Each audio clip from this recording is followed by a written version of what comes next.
Hello friends, welcome to Creative Medicine.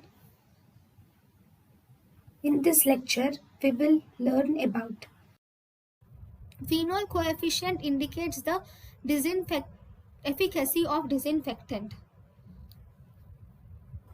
Right, phenol coefficient is for efficacy of disinfectant. It is also called as Reader-Walker test, where you will test the dilution of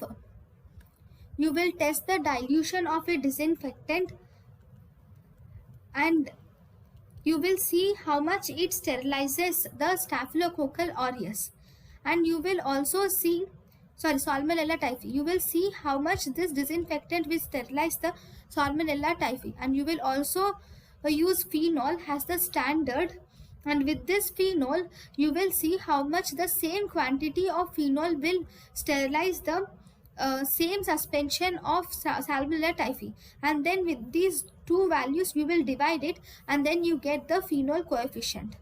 Thank you.